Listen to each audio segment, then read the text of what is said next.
Hello everyone, this is Jody and Max. Say hey Max, hey Max, hey. And welcome to Runaway RV Nesters. And today I would like to talk about our fur baby pets and four safe ways to RV with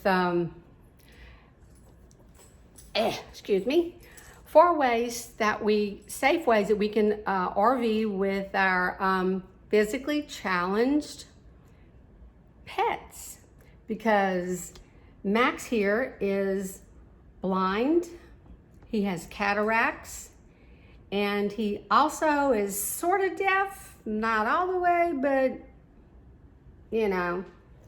So, and there are some things that I do when, not just in the rig, but right now I'm at home, but I kind of do the same thing, but a little bit more in depth when I'm in the rig. So the first thing I do actually is, I'm gonna show y'all. Hang on.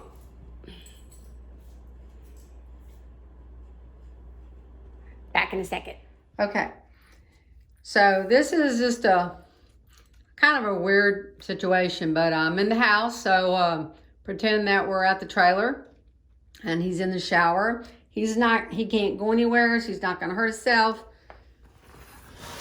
Shut the door, he can't go anywhere. So at the trailer, you would have a door. No, Max, stay. You would have a door right there, glass door. So the glass door is shut. I drape the towel over the glass so he can't scratch glass. And so even if he's in here in the shower, he's not gonna, even if he hits the wall, he's really not gonna hurt himself. And in the shower, in the rig, I put his bedding, and then I put puppy pads.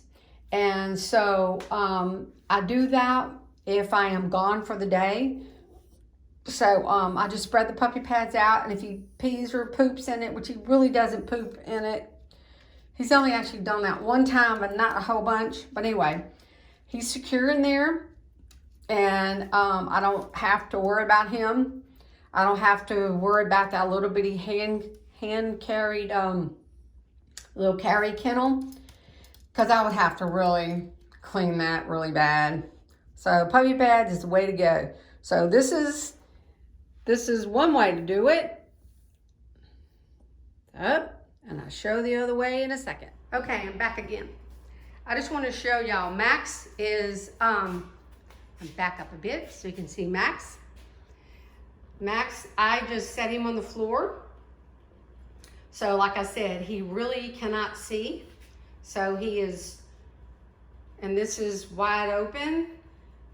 And right now he's just standing still. He's trying to figure out what the flip's going on. Where did I put him? Where is he at? Come here, Max. See, he just bumped into that chair. Come on, Max.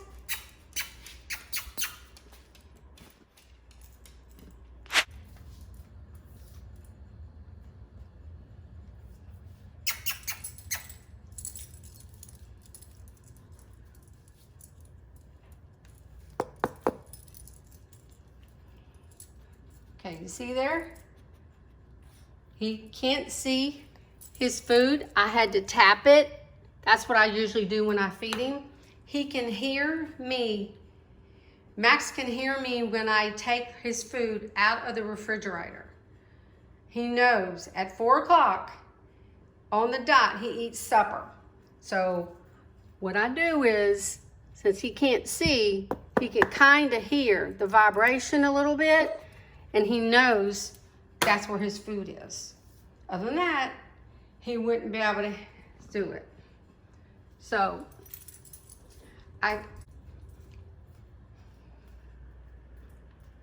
let's see. And another thing I do is, when I'm at the trailer, sit, Max, sit. I don't let him wander around the trailer, because he doesn't, number one, he doesn't know where the flippy's going. So I either, because it's like I'm cooking and stuff like that, I don't want him to get under my foot and me trip over him because he can't see me. And if you're cooking and you're in a rush, you're not even paying attention. You know, you're just doing what you got to do. So this is a safe place for him right there in his kennel. And if he's got to go to the bathroom, he'll let me know. He'll stand up and do just like that, you know. So, and then also to make him safer, let's see if I can get this thing to work. Turn upside down.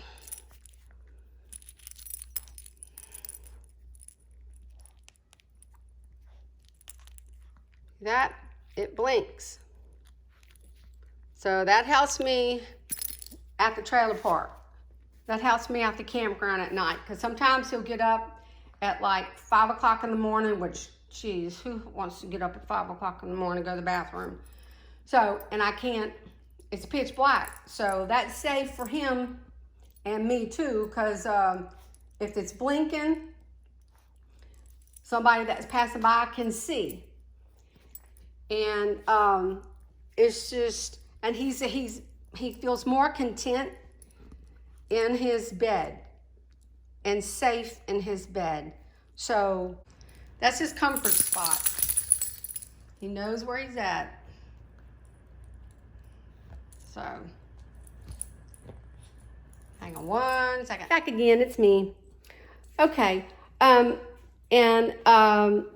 So it is,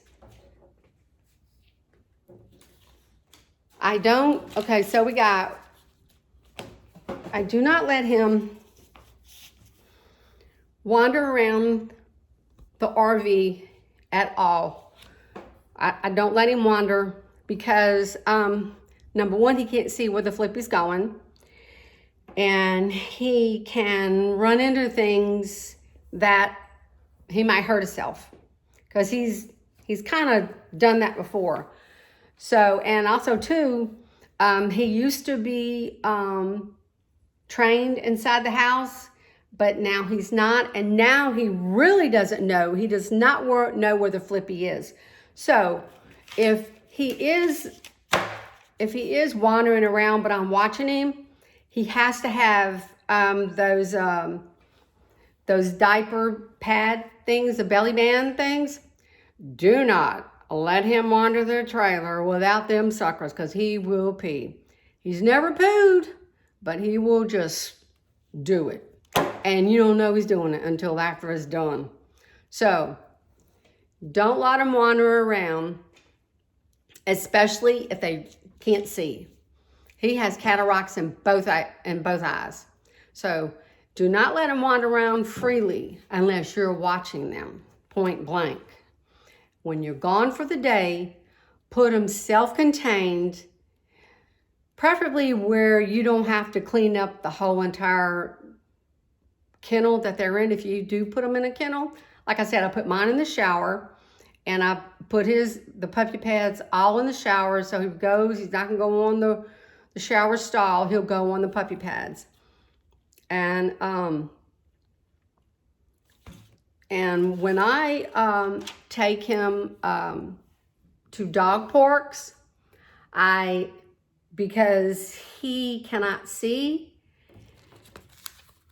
I don't really bring him if there's big dogs, because he can't see. And I don't know what those big dogs are going to do to him. I mean, really? So, and I bring his bedding in the car. I don't put him in a crate when we're traveling in the RV. I don't, because we have a fifth wheel, so we pull it. So I don't put him in a crate when I'm traveling. I just put him in that bed that you saw him in. That's his bed. So he's content in that bed. He's not going to get out because he's like almost 14. So most of the day what he does, he freaking sleeps, you know? So, and when we are in the rig, even though you have hookups to the park, their water, I give him bottled water. I really do. Because he has like issues with allergies and stuff. I mean, I don't know. Where's that dog food? So I give him bottled water,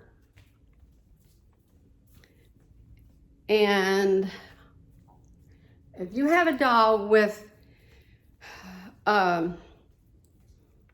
physically challenged or some kind of medical issue, make sure you bring enough food, because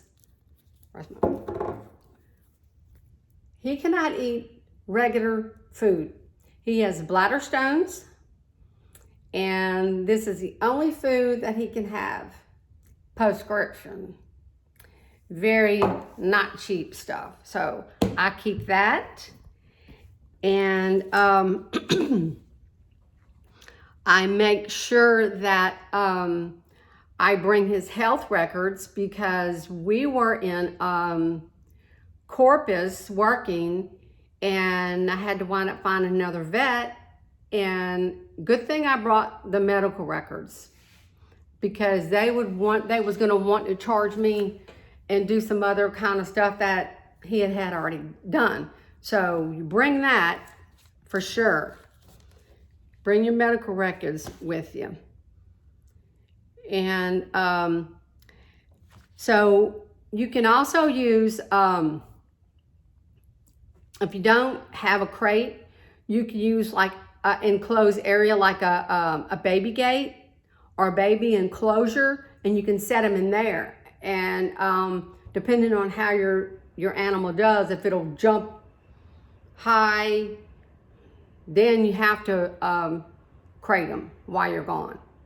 But I've never used I did have the baby gates, but in the trailer it's kind of hard. The baby enclosures are better, depending on how your rig is. If you can have it wall to wall. The only wall to wall mine is in the hallway by the washer and dryer, so that's kind of far. I really can't see what he's doing. And even still, he would wind up peeing all over the floor when not using that belly band. So definitely have to have that belly band, that's for sure. And he can't, and also too, he can't even have regular treats. He can only have CD, urinary care treats. So that's crazy. So traveling with a pet that is physically challenged is challenging, very challenging, to say the least. So